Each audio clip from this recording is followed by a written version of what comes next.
There are places in the galaxy where light itself fears to tread.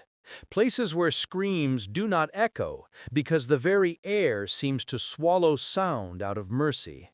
Deep within the labyrinthine heart of Komarog, the dark city carved from shadow and cruelty, the dark Eldar conduct the symphony of suffering that has played for millennia. Few mortals have glimpsed its depths and returned sane enough to describe it, and fewer still can tell where the torment ends and the soul begins to dissolve.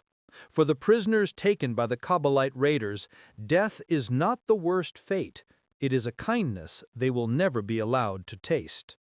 This is not a tale of conquest or glory.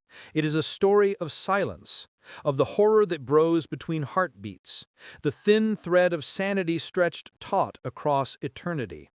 When the dark Eldar drag the broken and the brave alike into their dungeons, the galaxy forgets their names. But here, among the dripping walls of agony and the whispering laughter of ancient predators, we will remember them. For in this place, even hope has been flayed alive. Before we descend together into the black arteries of the dark city, where time itself bleeds, take a moment to anchor your sanity. If this journey speaks to the part of you that still seeks to understand what terror truly means, then lend your strength to this channel. Like, share, and subscribe, not for the algorithm, but for the memory of those who never came back from the shadows. The first thing he remembered was the wind. Not the calm breeze of home, but a howling metallic gale that cut through his rebreather and filled his mouth with the taste of burning promethium. The sky above the trench lines of Karis Ninth had been a bruised violet, pulsing with warp lightning from the upper atmosphere. Vox traffic screamed and died. Somewhere a basilisk battery fired one last defiant volley before its munitions ignited under a black rain of splinter fire. Guardsman Darren Holt had fought for 5 standard years across 3 systems. He had seen heretics burn, seen comrades reduced to ash beneath tyrannid acid, but he had never seen anything move like this. One moment, his squad was securing the breach near Manufactorum 12. The next, shadows, with laughter instead of voices, slipped through the smoke. His auspex registered nothing, no heat, no motion, yet men were dragged upward, their screams cut short mid-breath. He fired into the haze until his lasgun's power pack clicked dry. The light seemed swallowed by the fog itself. Then he saw it. A figure, slender and wrong, armor like liquid midnight, eyes like shards of violet glass. The creature's movements were a dance, each step precise, each gesture both art and execution. It carried a blade too thin to see, and when it struck, it was not with strength, but with grace. Darren felt the cut before he saw the weapon, a whisper along his ribs that blossomed into fire. He fell, choking on his own blood, watching his squad's Vox operator dragged into the sky by something like a winged skeleton draped in flayed silk. The last sound he heard before darkness claimed him was laughter, high, melodic, and utterly devoid of mercy. At first, he thought he had gone blind. The air was wet and sour, thick with a copper tang that clung to his tongue. He tried to move, but his arms refused to obey.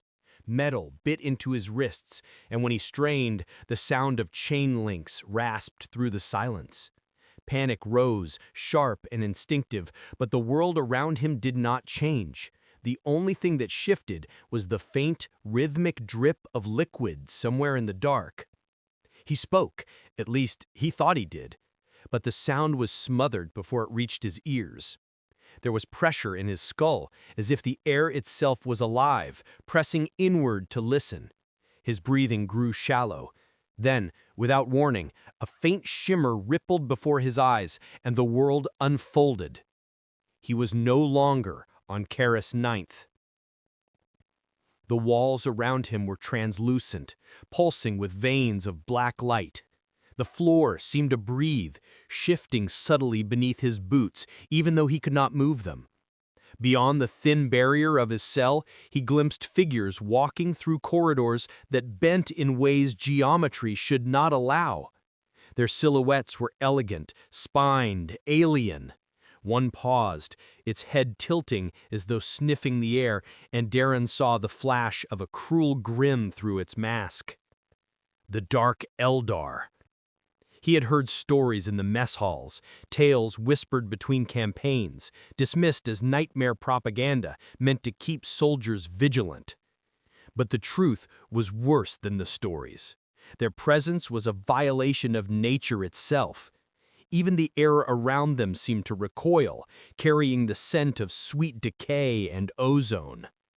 A sound like 1,000 chimes shattering filled the corridor, followed by a sudden surge of light that stabbed at his eyes. The wall of his cell dissolved, and two figures stepped through, Kabbalite warriors in armor that reflected nothing. Between them floated a construct like a spider wrought from bone and glass, its many eyes flickering with data streams. It approached, silent, and a cold mechanical limb traced the line of Darren's jaw. He tried to speak again, to demand, to plead, but the machine answered with a burst of static that burned through his skull. He screamed, though no sound left his mouth. His body convulsed, and when he could see again, the corridor had changed. He was no longer in his cell, but suspended in a cage of light, moving through a tunnel that looked alive. The floor below pulsed like muscle. Walls stretched outward, folding and refolding, revealing vast chasms filled with architecture that defied reason. Comorgrath, the Dark City. It was not a city in any human sense. It was an ecosystem of cruelty, a maze of towers and bridges carved into the carcass of infinity. Ships, like blades, slid between spires. Voices echoed, mocking, joyous, filled with hunger. Below, rivers of light carried thousands of prisoners, each a flickering mote in the endless current of despair. As Darren's cage descended deeper, he caught glimpses of things that should not exist. Marketplaces where flesh was traded like coin, arenas where pain itself was weaponized, and vast domes where screams resonated in patterns too deliberate to be random. The entire place seemed to breathe. Every motion, every whisper, every vibration of the walls felt connected, as if the city itself were aware of their suffering and delighted in it. The deeper they went, the colder the air became. Time began to unravel. Darren could not tell how long he had been falling, nor if he still slept between moments. His thoughts slowed, congealing like blood on metal. Then the cage stopped. A figure awaited him. It was tall, taller than any man, but lean, wrapped in layers of black leather that seemed to move of its own accord. Its face was a mask of pale porcelain, unmarked except for two thin, blood-red tears painted beneath the eyes. When it spoke, the voice was both beautiful and unbearable, vibrating through bone and memory alike. "Welcome, mon Key," it said, tasting the word like a fine wine. "You are fortunate.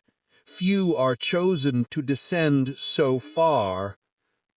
He wanted to look away, but the figure's gaze held him fast. The creature tilted its head, studying him with something between amusement and curiosity. "You have spirit," it murmured, running one gloved hand through the air near his face. "Good. The homunculi prefer their canvases alive." And then, with a motion too smooth to follow, it turned. The cage dissolved and gravity reclaimed him. He fell onto a polished obsidian floor that pulsed faintly with red light. Dozens of eyes, human and otherwise, glimmered from the surrounding darkness. They whispered in languages he did not know, some laughing, others hissing prayers to things that had no name. Above them a sigil burned into the ceiling, an icon shaped like a spined serpent, coiled around a heart. The air throbbed with energy, and the sound of distant machinery became a heartbeat. He struggled, screamed, but his voice was swallowed by the silence. The air itself seemed to hush him, feeding on his breath. Somewhere, beyond the shimmer of surgical glass, he saw movement. A figure bent over a slab, its back a forest of syringes and metal limbs. The homunculus did not turn when Darren was thrown onto the table, but its shadow grew longer, splitting and twisting along the wall as if alive. "Another gift," one of the Kabbalites said, voice dripping with irony. The homunculus spoke without looking up. "They all are, in the end." Darren tried to rise, but something cold crawled over his limbs, pinning him down. A machine descended, its instruments gleaming with impossible sharpness. He could see his reflection in the blade, wide-eyed, trembling, the last remnants of defiance flickering beneath terror. The homunculus finally turned. Its face was a ruin of beauty and horror, skin stretched thin over wires of silver, eyes black as oil and infinitely old. It smiled, and in that smile Darren saw eternity. The first cut was not to his flesh, it was to his mind. The moment the first whisper of cold metal touched his temple, Darren realized pain had a language, and this creature spoke it fluently. The homunculus's instruments didn't slice or burn, they sang. Each movement carried a resonance that vibrated through bone and memory alike, like a symphony composed entirely of anguish. It wasn't merely torment, it was choreography, a deliberate, almost reverent arrangement of sensation and despair.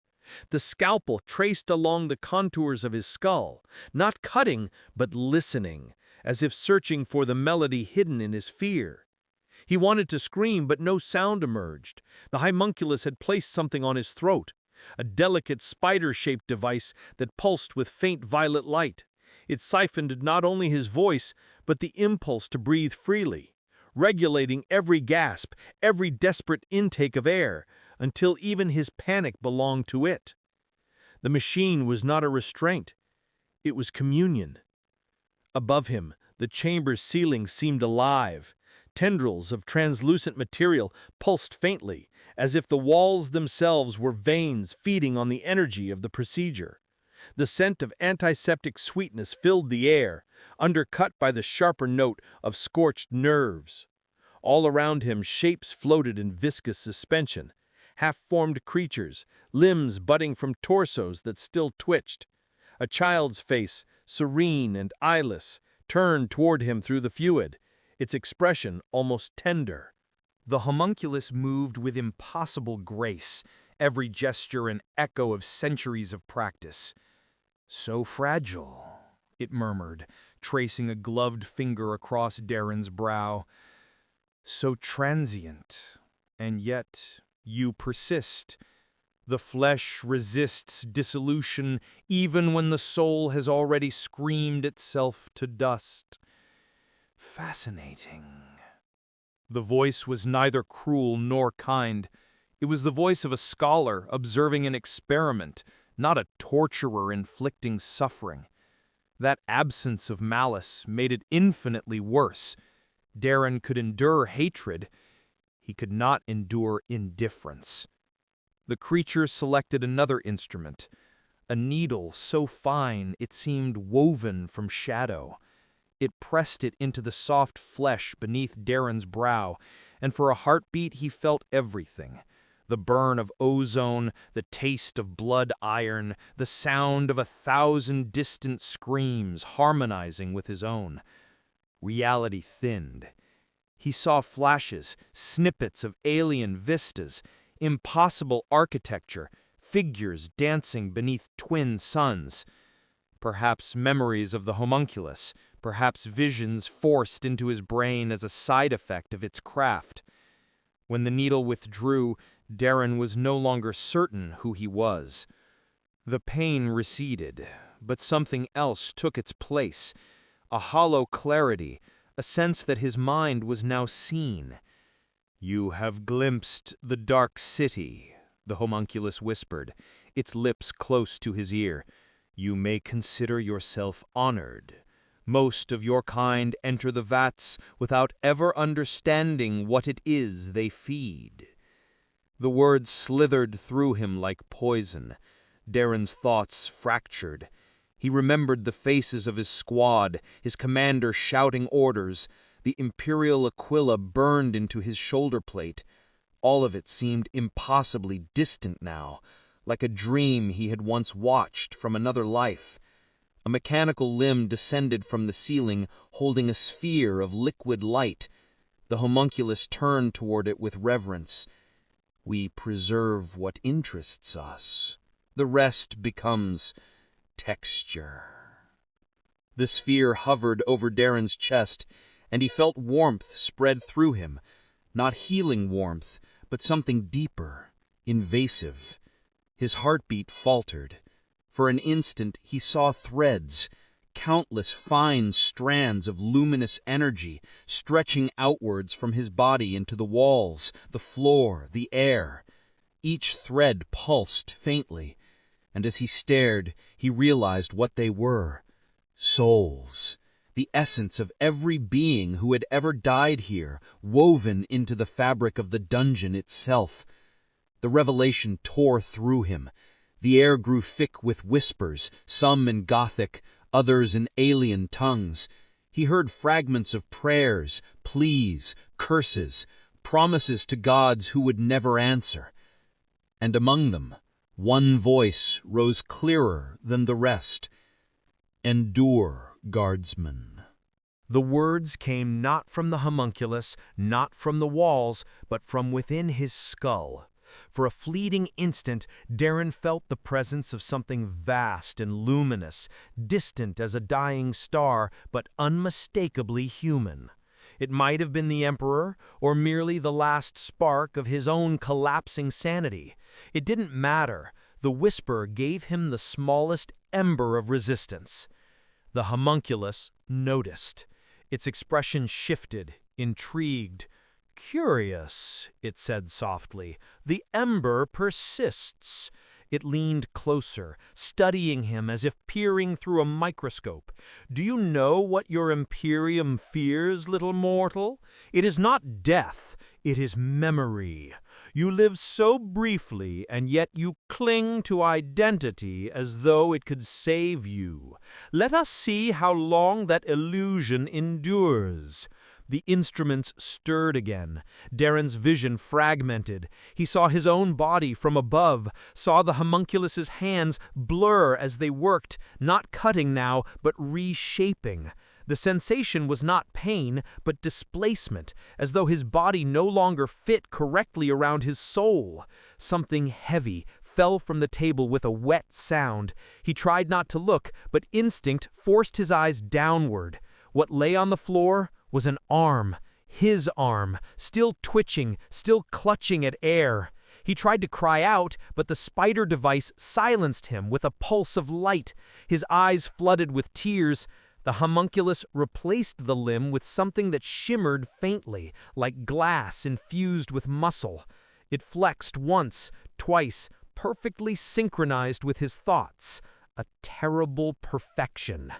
"You see," the creature said, satisfaction lacing its tone, "we are not your destroyers. We are your continuation." Darren wanted to die. The thought came quietly, without drama, just a whisper of surrender. But death, he realized, was no longer his to choose. The homunculus leaned close enough for him to smell the faint sweetness of embalming oils clinging to its breath.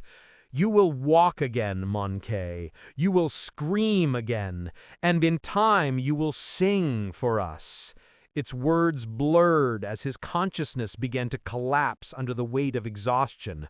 The lights above him dimmed to a deep crimson pulse, each throb synchronized with the rhythm of his faltering heart. In the fading moments before darkness claimed him again, he thought he saw faces forming in the walls, dozens of them, their mouths open in silent screams. Their eyes glowed faintly, reflecting the same hollow despair that filled him.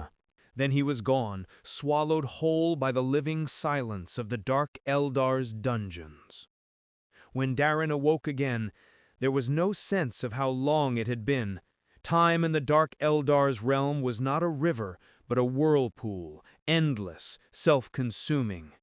The first thing he felt was the vibration beneath his body, like the heartbeat of some titanic organism. He lay on a surface that seemed to breathe, its warmth both comforting and obscene. The air was thick, heavy with the scent of burnt resin and something sweetly metallic. He turned his head. Pain flared bright and immediate. His vision swam through layers of color, violet, crimson, and the sickly green of chemical flame. He was not in the homunculus's chamber anymore. The ceiling above him was open, revealing a void that shimmered with impossible light. Spires rose around him, vast as mountains, formed from black crystal that pulsed faintly, as though filled with liquid fire. Komarog. He had seen it before through the delirium of pain, but now it was laid bare in all its blasphemous grandeur. The dark city was less a metropolis than a wound in reality, a vast fractal expanse of impossible geometry, twisting towers and floating citadels stitched together by the trembling arteries of the webway. Shadows of flying constructs darted between the spires, razor-winged vessels carrying cargo that screamed. Below, rivers of light carried broken shapes through translucent conduits, souls siphoned and sorted for trade. The air hummed with energy. Each breath felt like inhaling a scream. He tried to move, but discovered he was suspended again, this time by strands of translucent webbing that pulsed faintly, alive and warm. The threads clung to his skin like veins, feeding him something that felt like static. It kept him conscious when he should have passed out. A cruel kindness. He heard voices, not close but everywhere. They rose and fell like the tides, some chanting in a language that sounded like laughter carved into metal, others whispering in perfect Gothic.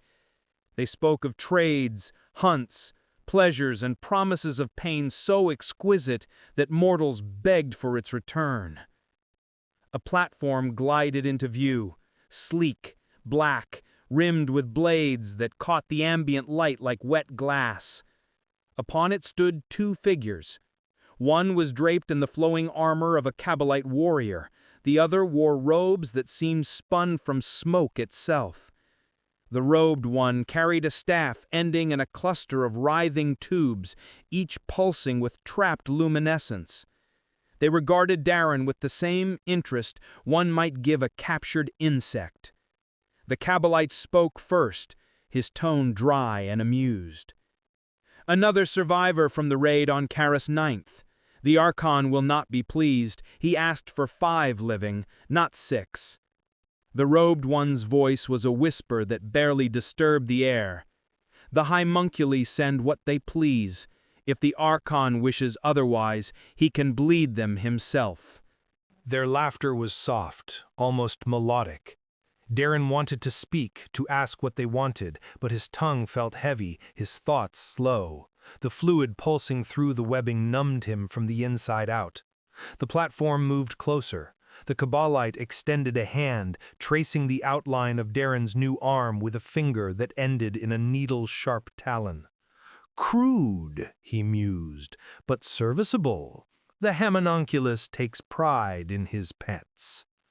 Shall we deliver him to the pits? The robed one asked, or does the Archon have another use? Neither, the Kabbalite replied, smiling behind his mask. The flesh markets have grown dull. Perhaps the witch cults will find entertainment in something so unspoiled.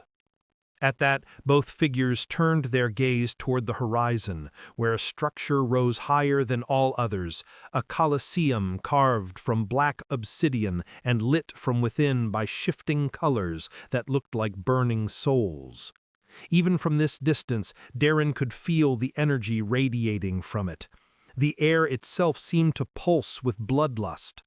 The Kabbalite gestured, and the platform descended. The webbing around Darren constricted, drawing him upright, forcing him to watch as the dark city unfolded below.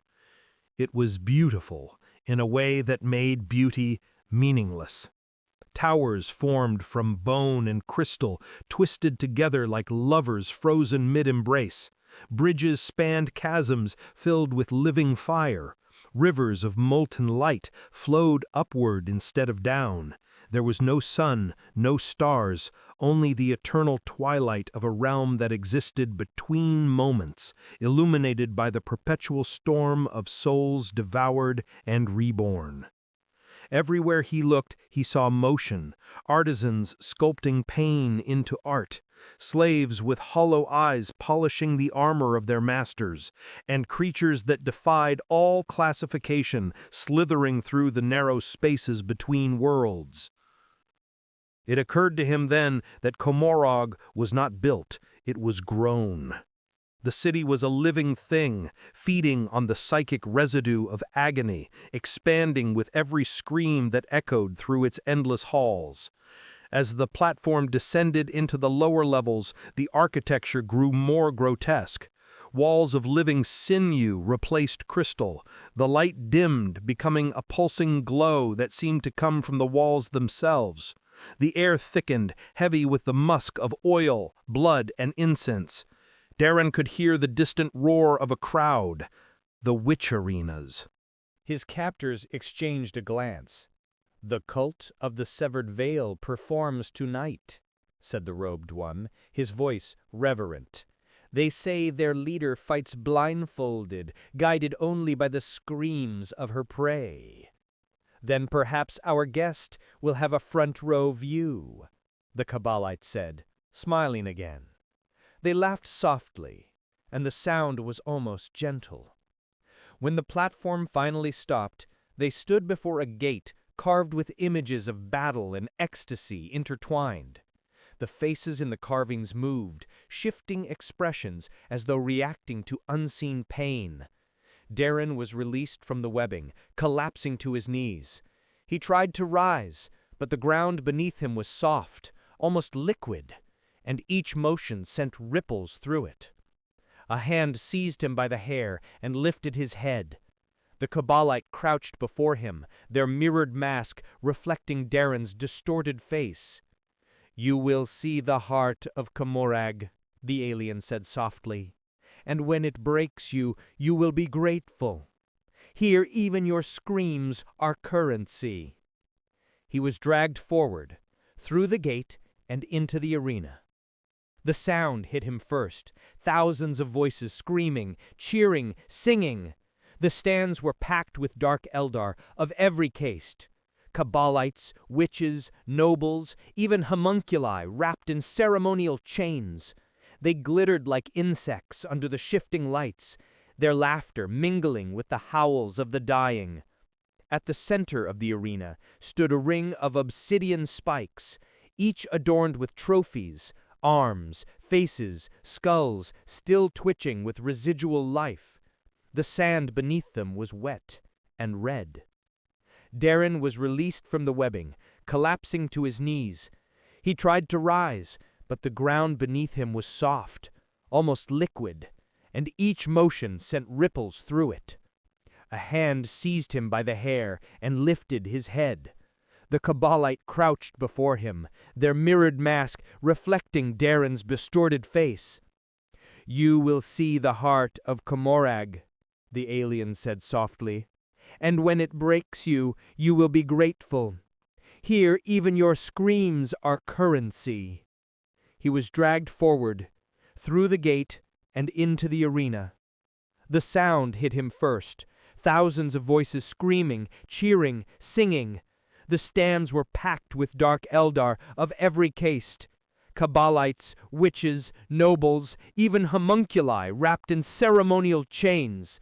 They glittered like insects under the shifting lights, their laughter mingling with the howls of the dying. At the center of the arena stood a ring of obsidian spikes, each adorned with trophies, arms, faces, skulls, still twitching with residual life. The sand beneath them was wet and red. Darren was thrown to the ground beside another prisoner, a woman in the tattered remains of a commissar's uniform. Her eyes met his, wide with exhaustion and fury. "Where are we?" he whispered, though his voice barely carried over the noise. She gave a hollow laugh. "Hell," she said, "and they made it beautiful." Above them, a figure stepped onto the central platform, a witch draped in translucent silk, her skin marked with scars that glowed faintly in the colored light. Her eyes were covered with a strip of black cloth, but she moved with the precision of a predator that could see without sight. The crowd fell silent. She raised her arms, and the arena itself seemed to respond. The walls trembled. The blood on the floor quivered. The gates around the ring opened, releasing shadows that moved too fast to see. The woman beside him reached for his hand. "Don't fight," she whispered. "They don't want victory. They want despair." Darren barely heard her over the rising chant of the crowd, the air filled with the hum of energy fields activating. He turned just in time to see one of the shadows leap, a creature made of bone and blades, its face a hollow mask of laughter. And in that instant, he understood that the dungeons had only been a prelude. Cormorag itself was the true prison, and it was infinite. The first scream that tore from his throat was not of pain, but of realization. The first thing that struck him was the silence that followed the roar. It wasn't an absence of sound, but a breath, a pause so deliberate that even the air trembled in expectation. The entire arena seemed to lean forward, waiting. Then the witch moved. Her motion was liquid. One heartbeat she stood still, and the next she was everywhere, spinning, striking, her blades tracing arcs of silver through the air. The crowd's collective gasp was almost erotic in its intensity. Darren couldn't see her opponent clearly at first, just a blur of motion, metal on flesh, the hiss of ruptured air. When the blur resolved, he saw it was not one creature, but several, beasts shaped like nightmares, their forms patchworks of muscle, chitin, and wire. Each was designed for spectacle. One had the upper body of a man fused to a serpentine lower half. Another bore 6 arms, each ending in a weapon that hissed with toxin. They lunged, howled, and died beautifully. Darren had seen combat before. He'd seen men burn, seen plasma fire peel open tanks, seen psychers convulse until their skulls burst. But nothing in the Imperium's wars prepared him for this. The witches didn't fight to survive, they fought to perform. Every movement was art, every wound a stanza in their poem of blood. The crowd cheered not for victory, but for elegance, the grace with which the victims fell, the harmony of screams that filled the void between blows. He and the commissar were dragged closer, forced to kneel at the edge of the ring. The air smelled of ozone and sweat, and something sharper, an intoxicating sweetness that set his teeth on edge. The blood in the sand shimmered faintly, as if alive. "She's not fighting them," the commissar murmured. "She's feeding them." He turned to her, confusion etched across his face. "Feeding?" She nodded, eyes fixed on the witch. "Pain sustains them. The crowd, the city, the dark Eldar themselves. They drain what they create. It's not cruelty, it's hunger." The words hit him harder than any weapon. He realized, with dawning horror, that Kamarog was not built on suffering for its own sake. It was an ecosystem, a parasitic cycle of agony and sustenance. Every scream, every drop of blood, every flicker of fear fed the city and its denizens. The witch leapt, twisting midair, her blade slicing through one beast's throat in a perfect curve. The creature's ichor sprayed outward, catching the light like a dark rainbow. The crowd erupted in ecstatic applause. Then the witch turned her head toward them, toward him. Though blindfolded, her gaze pinned him like a spear. He felt his breath catch, his heart stutter.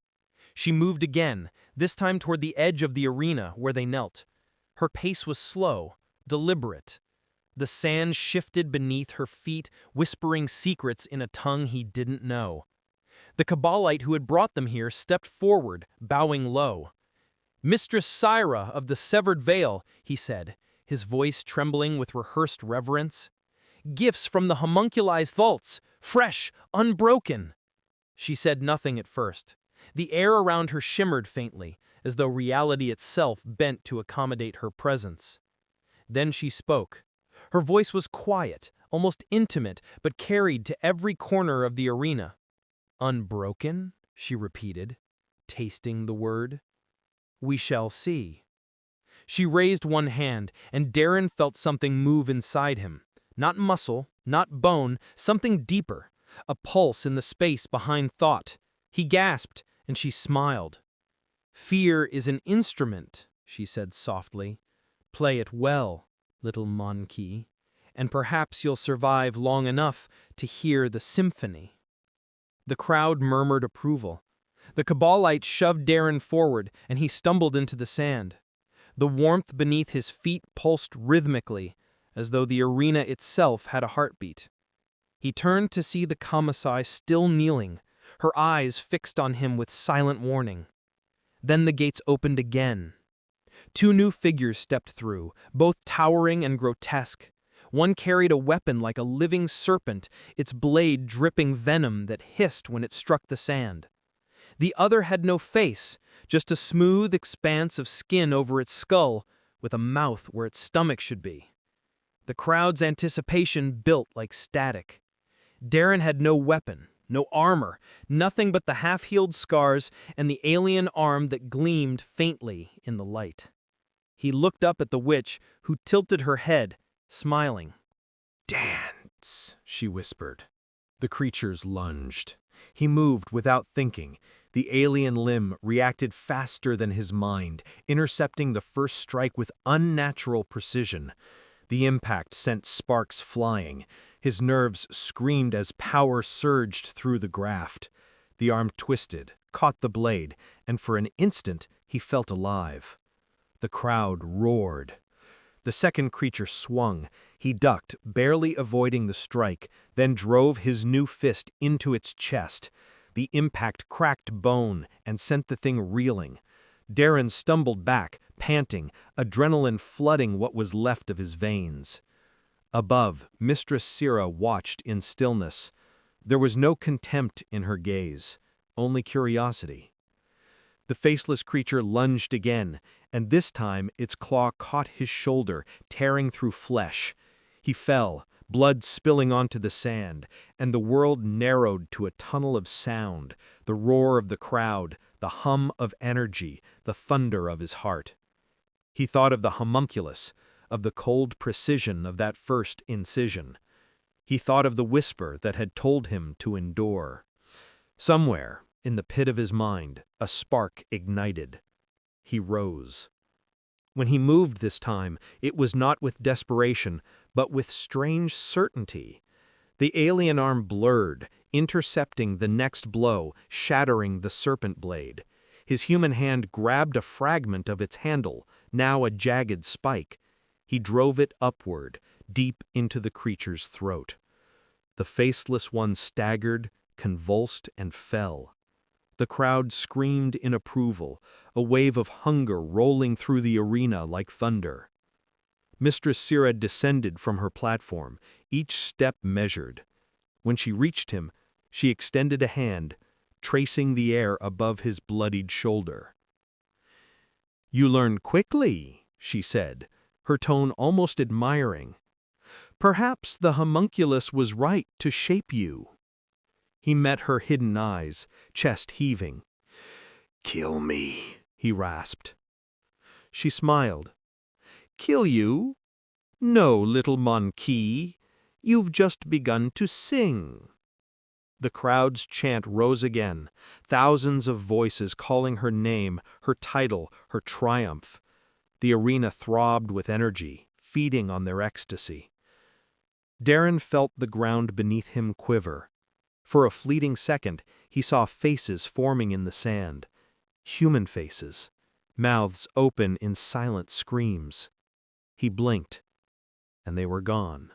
Mistress Syra turned away, her voice echoing through the arena. "Return him to the shadows. The homunculi may have more to learn from his persistence." As he was dragged back through the gates, the cheers fading behind him, Darren realized that in Komorog, even survival was a form of punishment. Every victory, every breath, every drop of blood spilled was just another note in their endless requiem of suffering. And somewhere, deep within the city's living walls, something listened. When Darren awoke again, the air tasted like cold iron and incense.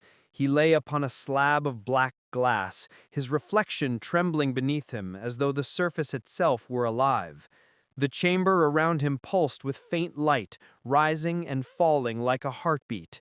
Each illumination revealed glimpses of movement in the periphery, figures hanging from the ceiling like marionettes, others suspended in tanks filled with shimmering liquid that whispered when it moved. He tried to sit up, but his limbs answered sluggishly, as though the air were syrup. His arm, the alien limb grafted by the homunculus, responded more readily, flexing in perfect silence. It was elegant, responsive, unnervingly obedient. The flesh where it fused to his shoulder was no longer swollen or scarred. It was seamless, as though it had always been part of him. "You are adapting," said the voice, smooth and cultured, echoing softly through the chamber. Darren turned. The homunculus emerged from the shadow, its movements unhurried, deliberate. In the pale light, its features seemed even more unreal than before. Half flesh, half artifice, skin stitched together from memories of beauty. Around its neck hung a chain of small crystalline orbs, each one glowing faintly with inner fire. When Darren looked closer, he saw faces within the orbs. Human faces. I saw the arena?" Darren rasped. His voice was rough, his throat raw. "The Wyches, the homunculus raised a finger, silencing him. "Ah, yes, the theater of joy. A charming display, don't you think? Mistress Syra is a virtuoso of sensation. You pleased her greatly." Darren's stomach twisted. "You made me fight." "I allowed you to live," the homunculus corrected gently. "And you performed admirably. You see, monkey, survival is the only true performance left in this universe. Everything else is repetition." It circled him slowly, its long fingers trailing across the edge of the slab. The faintest hum followed each movement, as if invisible machinery echoed its gestures. "You are aware of the transformation, yes? The graft is not a mere replacement. It is a harmony between what you were and what you may yet become." Darren clenched his jaw. "I'm still human." The homunculus's smile widened by a fraction. "Of course you are, for now." It gestured, and one of the tanks lining the wall brightened. Within floated a shape roughly humanoid, but grotesquely elongated. Its limbs were drawn out like strands of molten glass, its face frozen in a perpetual scream that never ended. Tiny veins of light crawled through its body, pulsing in rhythm with the homunculus's movements. "This one," it said softly, "was a preacher. He came to convert us. Can you imagine? He spoke of the Emperor's light, of salvation, of the purity of suffering endured in his name. So we obliged him. We gave him endless suffering, and he endured. He endures still." The preacher's eyes rolled within the fluid, meeting Darren's for the briefest instant. They were pleading. "You call this art?" Darren whispered, horror creeping into his voice. "Of course," the homunculus replied, almost kindly. "Pain is the only medium that remains honest. It cannot be faked. It cannot lie. It reveals the truth of what you are." The creature approached him again, its movements fluid as smoke. "You endured the arena. You tasted despair, and yet you did not break. Tell me, what did you feel when you struck the killing blow?" Darren hesitated. The question was not rhetorical. The homunculus genuinely wanted an answer. "I felt nothing," he said finally. "Only that I didn't want to die." "Ah," the homunculus breathed. "The most primal of symphonies, instinct. Do you know how rare it is to find one who kills without conviction, yet with purpose? It makes you valuable. It makes you usable." It extended a hand, touching the alien graft at his shoulder. Darren flinched, but the limb did not. It responded to the touch with something that almost resembled obedience, its surface rippling faintly like a living creature's skin. "The flesh remembers what the mind resists. Soon it will not wait for your command. It will act when it must. In time, you will cease to distinguish between what is yours and what is mine." He recoiled. "You won't control me." The homunculus chuckled, a soft musical sound that curdled the air. "Control? My dear Monkey, you mistake this for tyranny. What I offer is evolution. The Imperium shackles itself to gods that do not answer, to machines it cannot repair, to doctrines written by corpses. We, however, are honest about our appetites." It stepped back, its many eyes gleaming. "You will help me create something new. You will bridge the distance between endurance and ecstasy." Before Darren could reply, the chamber changed. The lights dimmed, and the sound of shifting machinery filled the air. Panels in the walls unfolded like petals, revealing hundreds of suspended forms. Humans, xenos, things unclassifiable, all wired into the same web of tubing and glass. Their bodies moved in unison, as though following the same breath. The homunculus spread its arms, and the entire room responded. "Welcome," it said softly, "to my theater."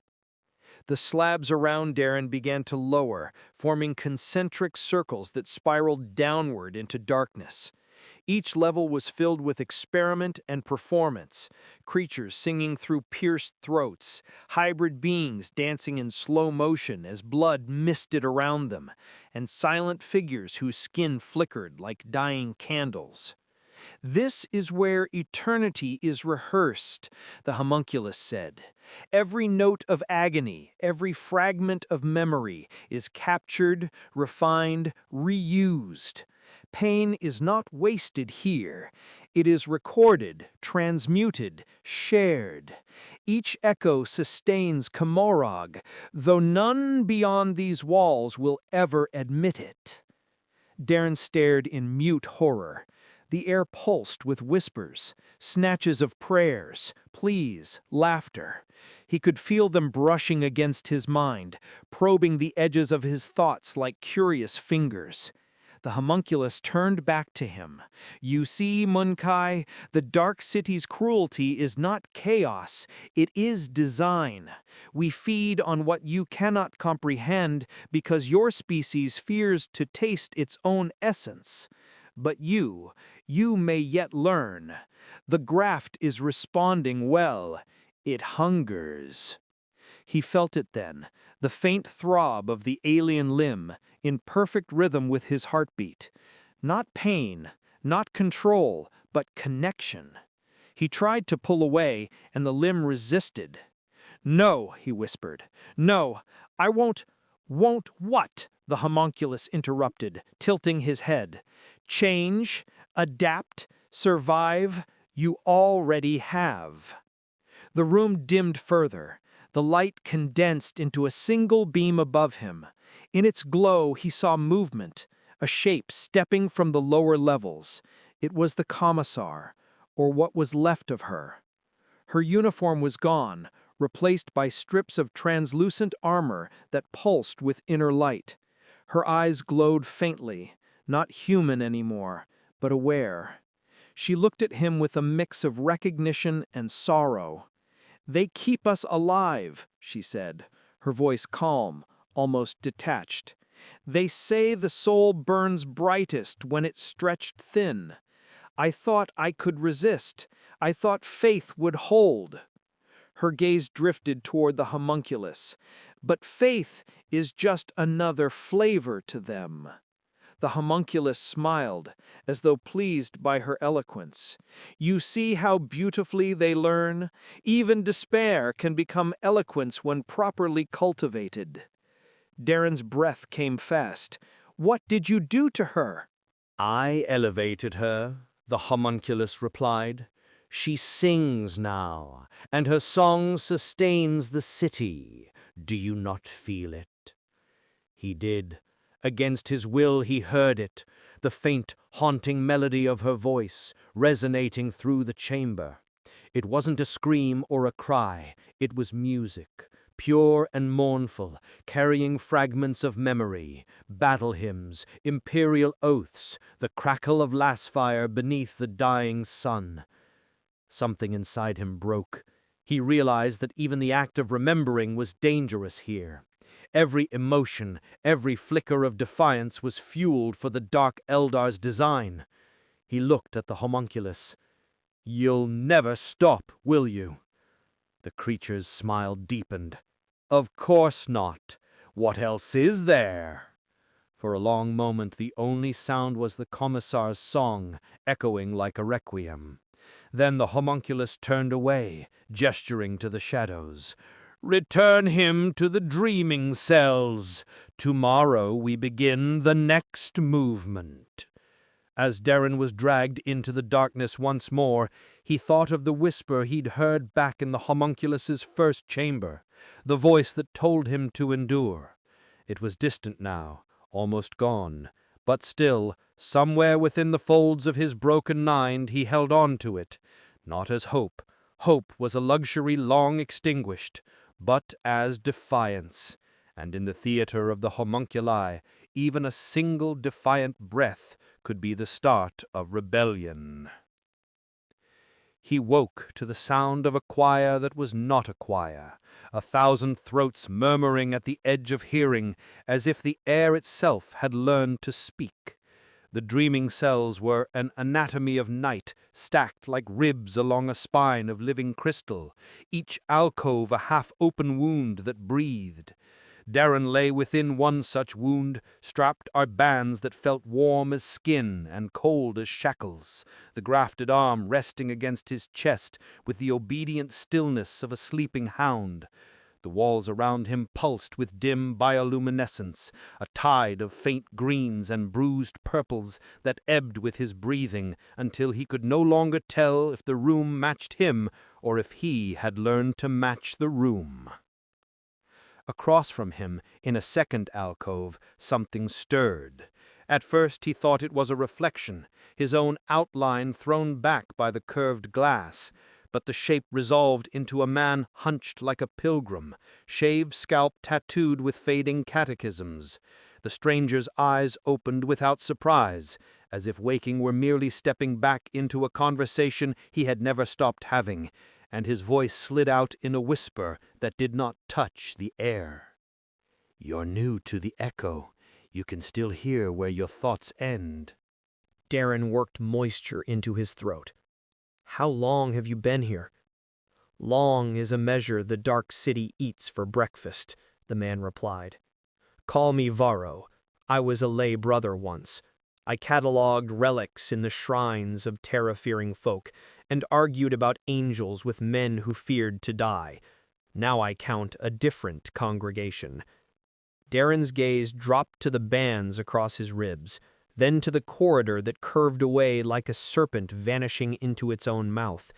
He could feel it again, that layered susurrus, a pressure behind the skull, like surf breaking against bone.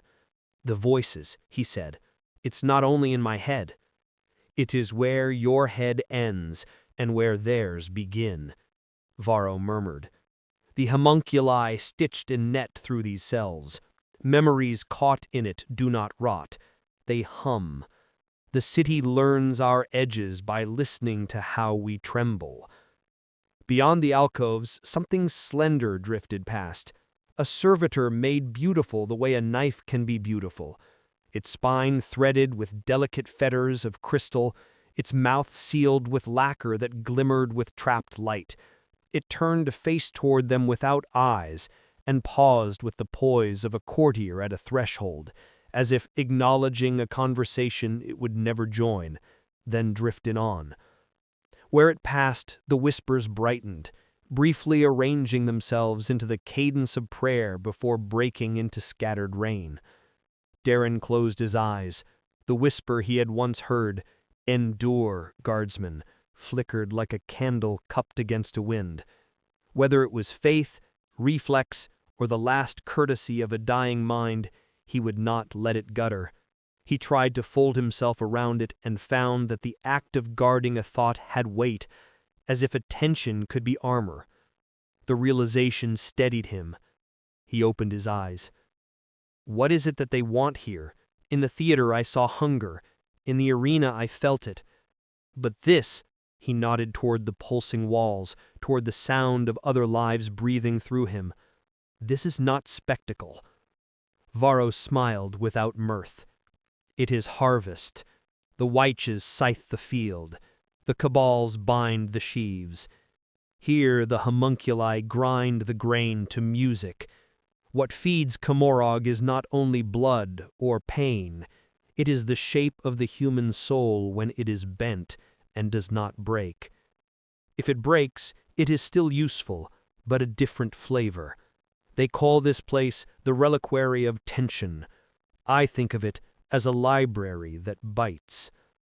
The bands across Darren's chest loosened by a finger's width in a gesture that felt almost affectionate, and the graft sensed the slack and tested the limit with a feline stretch before settling again.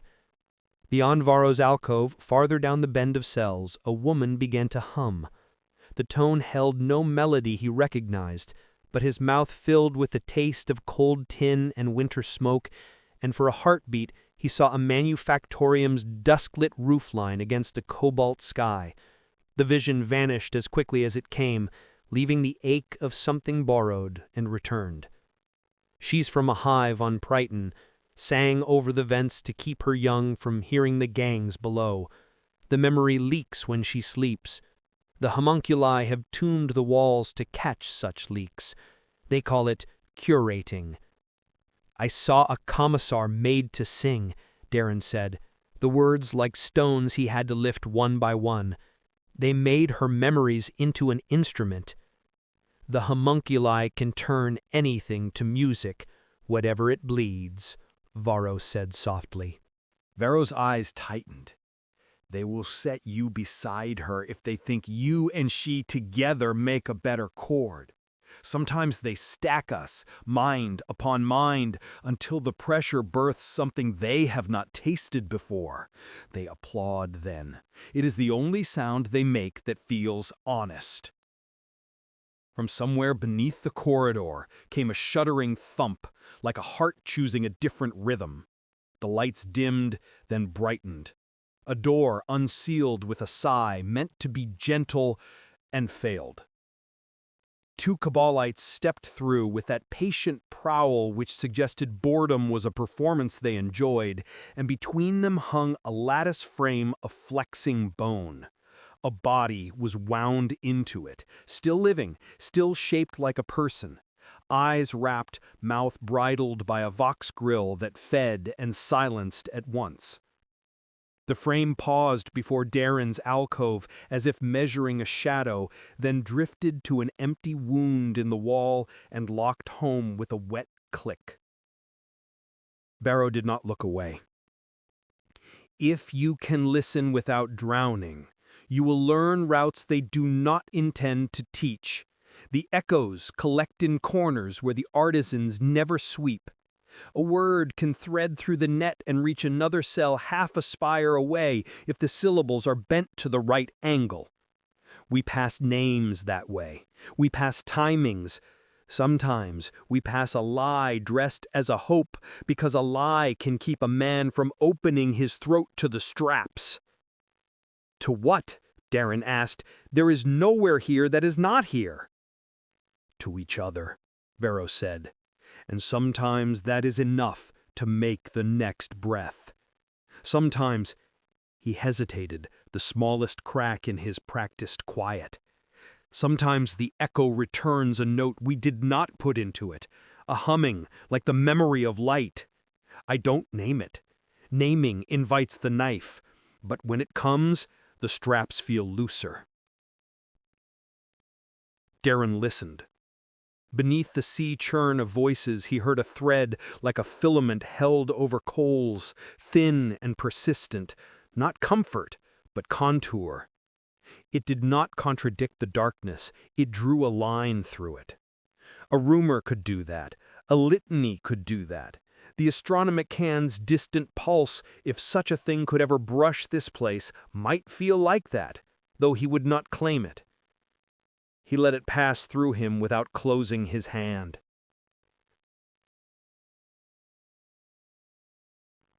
Footsteps approached, soft, intricate, as if the floor had taught itself to please the one who walked upon it. The homunculus entered dressed in a mood that could have been called pleased had the word not seemed too human for its posture. Behind it came a clutch of thin-limbed attendants bearing trays loaded with data slates grown from amber and sinew. The artisans paused before each occupied cell, tasting the air with slender probes, and where they paused too long, a captor's shadow thickened like a warning. "My reliquary ripens," the homunculus said, and its voice made the lights lean closer. "You have learned to breathe with the room, monkey. The graft measures fewer spasm cycles. This is satisfactory. We will introduce you to a chorus at lower amplitude and observe whether defiance improves the flavor or merely hardens the rind." Varro prilled his fingers against his straps until the knuckles went pale.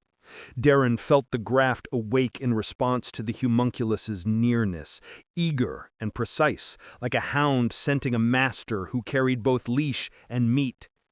He held himself still, because stillness was the only rebellion available that could not immediately be made into choreography. "Do you know why your Imperium fascinates us?" the homunculus asked, almost conversationally. "You speak of a throne that burns and a light that teaches ships to dream in straight lines.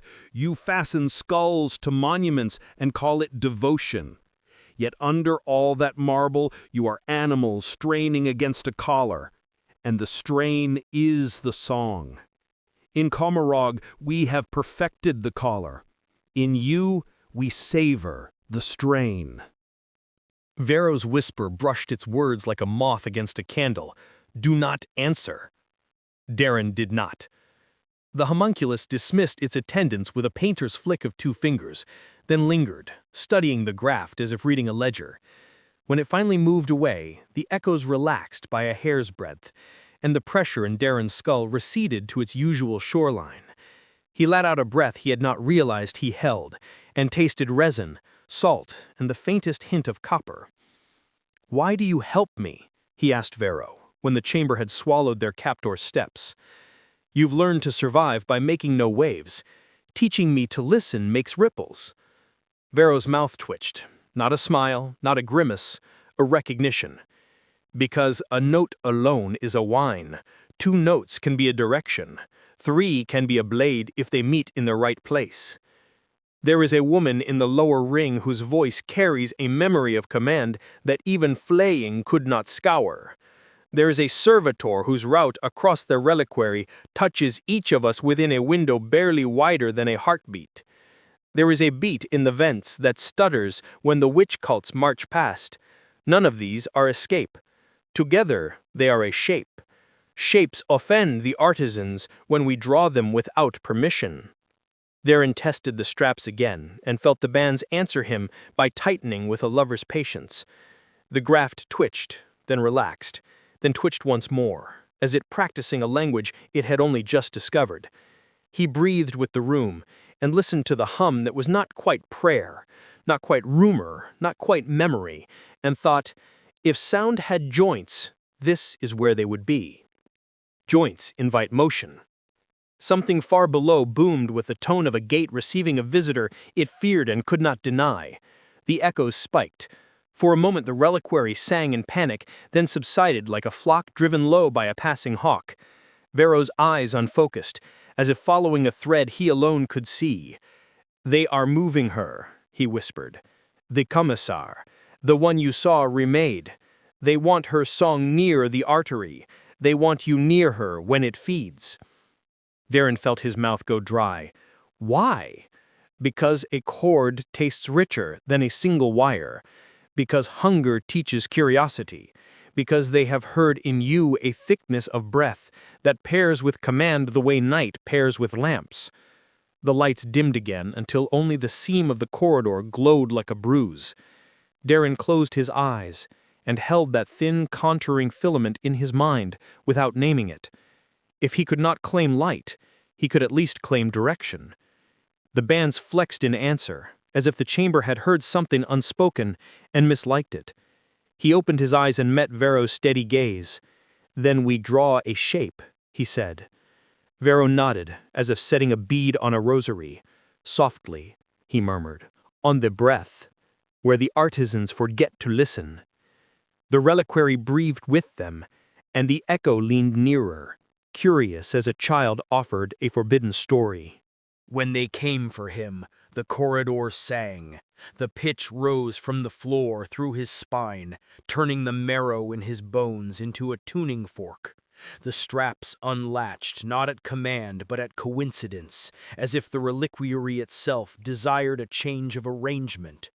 2 Cabalites entered, their armor whispering like blades sliding against silk.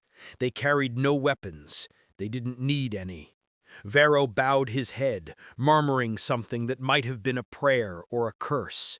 Darren caught only fragments. "Let the pattern forget me. Let the light miscount," before one of the warriors seized his collar and hauled him upright. The alien arm steadied him without permission, balancing his weight with mechanical precision. The Cabalite paused, admiring the graft with an appraiser's eye. "Functional," he said in the lilting cadence of Comorig's low speech. "Good. The master's chorus requires sturdy throats today." They dragged Darren through the artery of cells, where the murmuring rose and fell like surf. Faces pressed against the translucent walls, some pleading, some envious, most beyond recognition. Every soul here was a thread in the great loom of the homunculus' design, and today the pattern shifted. The path ended at a chamber larger than any Darren had seen. It was circular, its ceiling lost in darkness, its floor marked with spirals of faintly luminous script that pulsed in rhythm with unseen hearts. In the center stood a dais upon which floated the commissar. Her. She was not bound. She was suspended in a web of light that bent and refracted, reshaping her outline from moment to moment. Her mouth moved soundlessly, but the air trembled with vibration. The song had no melody, no language. It was the sound of pressure, of containment, of memory stretched until it thinned into luminescence. The homunculus stood nearby, hands clasped behind its back. When it turned, Darren saw satisfaction, not the gloating of cruelty, but the quiet pride of an artisan whose experiment finally achieved coherence. "Behold," it said softly, "the harmony of endurance. She has sung for 73 cycles without ceasing. Each breath renews her decay, each note refines the filament. Comorig feeds upon her music and grows exquisite." The commissar's eyes opened. For the briefest instant they were lucid. She looked at Darren, and in that look was recognition, then plea. He felt the whisper again, faint as dust on a breeze. "Endure." The homunculus gestured. "You will stand beside her. You too have learned the cadence of survival. Together, your resonances may reveal the next evolution." The Kabbalites shoved him onto the dais. The symbols on the floor brightened. A thread of light shot upward, striking his chest, and the alien graft flared. He felt his heartbeat synchronize with hers, two metronomes struggling for dominance until they merged. The chamber's air thickened with tension. Then the song changed. He heard her within him, images instead of words, a battlefield beneath a red sky, the standard of the Aquila catching fire, the scream of a dying regiment. Her memories flooded through him like a river bursting its banks, and his own collided with hers. Trenches, smoke, the laughter of Kabbalite raiders. The boundary between them blurred until he could not tell whose past he carried. The homunculus watched, enraptured. "Magnificent," it breathed. "The graft conducts emotion as current. Suffering transmit perfectly. Every synapse sings." The pressure built until thought became sound. Darren's chest burned. He tried to resist, but the graft refused him. It extended, luminous tendrils unfurling from beneath his skin, connecting him fully to the web that bound the commissar. Together they became a circuit. And then something shifted. Within the cacophony, beneath the pulse of Komarog's hunger, another note rose. It was soft, human, unbidden. It cut through the harmony like a blade through silk. The homunculus flinched. "What is this?" it hissed. Darren did not know. He only felt it. A vibration that did not belong to pain or despair. It felt like the echo of prayer remembered too late. The commissar's mouth curved, not into a smile, but into peace. The homunculus screamed a command, but it was already too late. The resonance spread. Every whispering soul in the reliquary caught the frequency and began to hum in unison. The city itself trembled, unsure whether to feed or recoil. For a heartbeat, Darren thought he saw light, real light, thread through the web of suffering. And then the homunculus severed the connection. Pain exploded. He collapsed to the floor, coughing blood that shimmered faintly with the graft's glow. The commissar's song faltered, fractured, and fell silent. Her body sagged within the web of light like a puppet whose strings had been cut. "Fascinating," the homunculus whispered, its voice trembling not with anger but with awe. "Even your defiance becomes art." Darren's vision dimmed. He thought of Vero's words, of roots made from whispers, of shapes drawn softly on the breath. The rumor of light, the filament through the dark, still pulsed somewhere beneath the pain. He smiled through the blood. "You can't unhear it now," he whispered. The homunculus tilted its head. "Perhaps not," it said. "And that, little monkey, is the tragedy of creation." As Darren was dragged away once more, he heard it faintly, the echo of 1,000 voices repeating the single word he had not spoken aloud. Endure. And for the first time, the reliquary trembled not with hunger, but with hesitation. They returned him to the dreaming cells as though returning a book to a shelf that had been read too quickly. The straps kissed his ribs with their old possessiveness, and the reliquary exhaled, the murmur of 1,000 borrowers resuming around him. Memories shuffling, pages turning, the careful rustle of a city pretending nothing had happened. Yet something had. The hum beneath the voices carried a minute irregularity, as if a single grain of sand had wedged itself into the gears of a clock vast enough to measure centuries. It was not hope. It was not salvation. It was only a change in pressure, subtle as a weather shift before a storm that never breaks. Varro watched him in the dimness, eyes reflecting the bioluminescent pulse like two coins caught in a current. "You did not drown," he whispered, and the river noticed. Darren's throat burned where the Vox grill had left its phantom. He swallowed the taste of resin and old metal and let the quiet work through his bones before he trusted his voice. They heard something they did not write. They will cut the world thinner to find it, but cutting makes edges, edges make routes. A servitor flowed past, graceful as a heron stepping through a black marsh, and paused, only a heartbeat, a mechanical hiccup, before resuming the circuit. Once Darren would not have missed it. Now the stutter sang to him as clearly as a beacon. The resonant thread from the dais had taught his nerves a new alphabet. He lay still and read the room. Heat pooled beneath certain seams. The whisper drifted heavier where the walls met at wrong angles, then lightened near the vents that sighed in a rhythm out of step with the others. The reliquary was a skull. The echoes were its sutures. "They will bring her closer again," Darren said. He did not name the commissar. Names made altars here. "They will," Varro answered. "And when they do, your graft will thirst. It is listening even now." He tilted his head. "Can you quiet it?"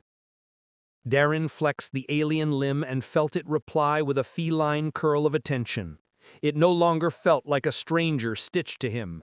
It felt like a bright, patient animal that had learned his scent and was beginning to answer to it. If he considered it a weapon, it quickened. If he considered it a weight, it settled. If he considered it a hand, it waited. He exhaled and thought of it as a door. Doors know two virtues, to open and to hold. The graft eased. The reliquary's low choir shifted. For the first time since his capture, Darren sensed not only the shape of the place, but its appetite. Comrag's hunger had always been omnipresent, a climate as invisible as pressure. Now he felt its gradients, its drafts and eddies, places where the taste of despair thinned to something like the memory of rain. In the far circles, a voice threaded a lullaby across 24 cells before dissolving. In the lower ring, an argument without words pressed like forehead to forehead until one side went silent and the other became a new song. The city fed, yes, but even feeding required intervals. Between bites, there were seams. Darren drew breath through the seam. "Tell me the routes," he said. Varro smiled with half his mouth, not in joy, but in recognition, the way a penitent might smile when a whip finally finds the right rhythm. 3 joints. The first is the servitor's stutter. It passes the same stones every cycle. If you can make it pause again where the artery hums loudest, the web will tense elsewhere. Tension is displacement. Something will loosen. The second is the vent beat, the shallow percussion when the witch cults parade. Pride makes noise even here. When pride passes, the artisans glance up. Those who glance up do not glance down. The third, he glanced toward the curve where light died. The third is rumor. Darren waited. Varro did not look at him. The lay brother's voice gentled, as if speaking over a sleeping child. There are echoes that do not begin in us.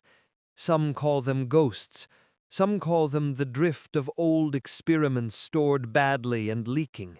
Some His breath checked, measurement rather than fear. Some think the Astronomicon hums across the skin of the webway like a bow across a string. I do not claim it. To claim is to paint a target on your tongue. But I have heard a line through the dark that does not bend when they press it. If it is a star, it is one too distant to see. If it is madness, it is a madness that aligns. The word should have broken something. It did not. Darren let it lodge behind his breastbone like a sliver. Not a standard to raise, not a prayer to weaponize, only a direction etched within refusal. A line, he said. Then we move along it. Vera nodded, softly, as if we were already ash and only our shapes remembered the way. Footsteps approached, crisp as a scalpel set down on glass, not the homunculus, lighter, arrogant, scented with promises of applause. Mistress Sira entered with 2 attendants from the severed veil, their armor lacquered to mirror a bloodless moon. The arena's perfume rode her like a cloak, ozone, oils, the thin sugar high of distilled adrenaline. Even in stillness, she moved as if she could hear every vein. Her covered eyes turned unerringly toward Darren, and he knew without proof that the blindfold was not a handicap. It was an affectation of a predator that preferred to choose the manner of its sight. "You cost us a rhythm," she said, voice intimate enough to be mistaken for kindness. "The reliquary hiccuped. The crowds adore novelty, but artisans despise it. Walk with me." The straps parted. The graft did not leap to the leash. It slid from his chest like a self-unhooking clasp. Sira did not gesture. She simply turned and the corridor bowed out of her way. Vero's eyes touched Darren's. A flicker of pact passed without sound. Darren inclined his head by a hair, the angle of a hinge not yet opened, and followed. Kamarog unfurled in a new direction.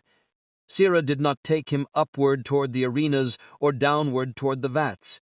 She led him sideways, along galleries that ran parallel to sense, through cathedral-long halls where chimes made from fused vertebrae rang when no one touched them, past manufactoria in which skitari from some forgotten raid hung in strings like rosaries, their augmentics cannibalized into ornaments that still remembered the requests of long-dead machine spirits and whispered them to the floor. Over bridges that crossed not distance, but versions of the same room, each with a different victim at its center, as if the city drafted variations until a scream achieved the proper finish. "You made the master flinch," she said conversationally. "He will call it awe later when he sells the memory, but it was flinch. I like flinch. It means we are still hunters, and not just archivists with sharper quills." "You fed as I fought," Darren said. "You feed now." "Of course," she replied, amused. "Do you think your Imperium does not? You call it duty and hymnal and ration, but the flavor is the same." They came to a balcony veined in glass. Below, in a trough wide as a battlefield, chains dragged carcasses of light, memories harvested from last cycle's entertainments, into vats where homunculi sifted them like vintners. Darren tasted iron and smoke as a scene unspooled across the trough's surface. A guardsman on a desert moon kneeling before a black standard, lips cracked, eyes fixed on a horizon that never arrived. The vat thickened, the scenes sank. Syra's blindfold turned toward him. "When you and the other one, your stern singer, made the reliquary hesitate, I felt something like restraint. Hand stayed at throat before the knife. It is rare here, restraint. It costs us nothing to flood a room with sensation. To stop is dear. Why did you stop?" "I didn't," Darren said. "Something drew a line and everything else fell against it." "Not faith," she murmured, tasting the word. "Not quite. Faith shouts. This did not. Interesting." She stepped closer. He could smell the arena on her skin, the ghost of applause. He thinks he wrote you. He forgets the webway has authors older than him. We all forget. Then we bleed and remember. You want me for the pits again, Darren said. It was not a question. For the stage beneath the pits, a private tier where nobles wager on abstinence as a novelty. You will be brought to the edge of a song, and you will not sing. They will pay to taste denial. It will entertain them until the instant it does not, and then they will ask me to spoil you. I have spoiled better men. The graft thrummed, hearing the verb like a bridle. Darren pressed thought against it. Door, door, door. It settled. What do you get from me? He asked. She tilted her head, and the blindfold silk creased. I want to see if the line that held you can hold me. The city seemed to lean closer. The reliquary's far choir swelled, then thinned, a tide obeying a moon no one admitted to. Darren sensed the joints again, the servitor's stutter passing 2 floors below, the vent beat clicking like a metronome with one tooth shaved, the rumor curling back through the webway's bones. If the arenas were theater, this sideways place was rehearsal. Rehearsals were where accidents could be made to look like choices. Walk me past the artery, the one that hums before the master enters. I want to hear it with you. Syra smiled, not kind, not cruel, merely sharp. You bargain. I draw shapes softly, Darren answered. She considered, weighing nothing against nothing until it rang like coin, then turned and led him along a ramp that coiled like a question into the city's flank. As they descended, the hum thickened, the rush of harvested memories, the pump that sent them through Camorag's veins. Beneath it, faint as scratches on an old data slate, the other note trembled. Not light, not rescue, only alignment. He matched his breath to it and felt the graft do the same, reluctant and then obedient, door and hinge and hold. They stopped at a span of crystal stretched so thin the air itself seemed to brace it. Through it pulsed a river of shadows that were not shadows, faces dissolving and reforming in the current, names stripped to flavors and poured into the city's throat. Syra planted her hands on the rail and leaned into the vibration as if savoring a wind. Now, she said, show me the line. He did not speak. Words were traps here. Snares were artisans to hang their trophies upon. He closed his eyes and gave her silence shaped like direction, a stillness that refused to yield to the pump's command. For a blink, the artery's rhythm skidded. A heartbeat missed, then found itself again. Syra inhaled sharply. There, she said, voice hushed for the first time. There. The webway thrummed as if a distant bow had been drawn across it. Syra's fingers clenched the rail. The reliquary far above murmured on the edge of a shiver. The graft pressed against his skin like a door that wanted, at last, to open. The vibration deepened. It was no longer confined to the artery beneath them, but threaded through the air, an undertone that made the crystal tremble underfoot. The line Darren had traced did not break when he stopped breathing. It lingered, stubborn like a pulse discovered in a corpse that refused to stay still. Syra's head tilted, as if listening to something that neither of them could name. The blindfold fluttered. Beneath it, the faint shimmer of eyes too bright to be human flashed and vanished. What is that? She asked, not of him, but of the air. Her voice had lost its theatrical calm. It was thin now, curious and wary at once. Darren didn't answer. He couldn't. The graft had awakened fully. It no longer felt like an arm, it was a conductor's baton, a piece of living resonance meant to draw sound from silence. He lifted it, and the artery shuddered in response. The current of souls, the distilled agony that flowed beneath the city faltered. The faces in the crystal stream opened their mouths, and for the first time no scream came forth. Only a single wordless hum rose, the sound of a choir holding its breath. "Stop!" Syra whispered. It was not a command. It was a plea. He turned to her. The glow from the artery painted her in fractured light, half gold, half void. For a heartbeat, she looked like something almost human. You wanted to see the line. Now you hear it. The hum built into pressure. The reliquary far above them echoed it. 1,000 cells, 1,000 throats, each catching the frequency and passing it onward.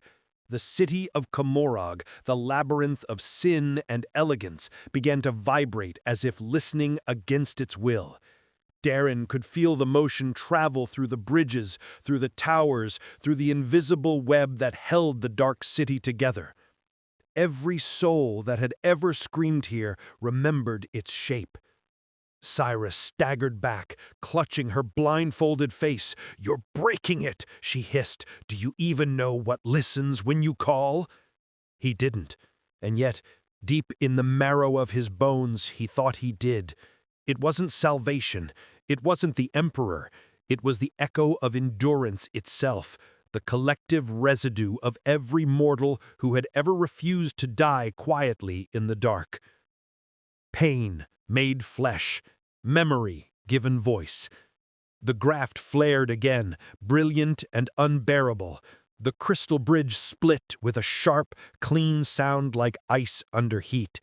Shards fell into the artery below and vanished into the light stream. Each one carried away a fragment of his reflection. The city screamed, not in agony, but in recognition. Syra lunged forward, her blade drawn, a filament of living glass that screamed as it sliced the air. Darren caught it in his graft, and when steel met alien sinew, the sound that burst forth was not a clang, but a note, pure, harmonic, endless. It tore through both of them. She fell to her knees, he fell to one hand, gasping. Around them, the artery dimmed. She raised her head slowly, blood threading from beneath the blindfold. "You can't win," she said. "Even your defiance becomes melody here." "I don't need to win. I only need them to hear." Above, the reliquary answered. The hum became a storm. Every dreaming cell, every broken soul trapped within, joined in a single vibration. The air fractured into light. The Hyman Kalai's instruments screamed warnings in tones too high for human ears. Servitors convulsed. The vats overflowed, spilling liquefied memories that crystallized into ash before they touched the ground. And then the whisper came again. Not from the walls, not from the graft, but from somewhere deeper, woven into the marrow of the universe.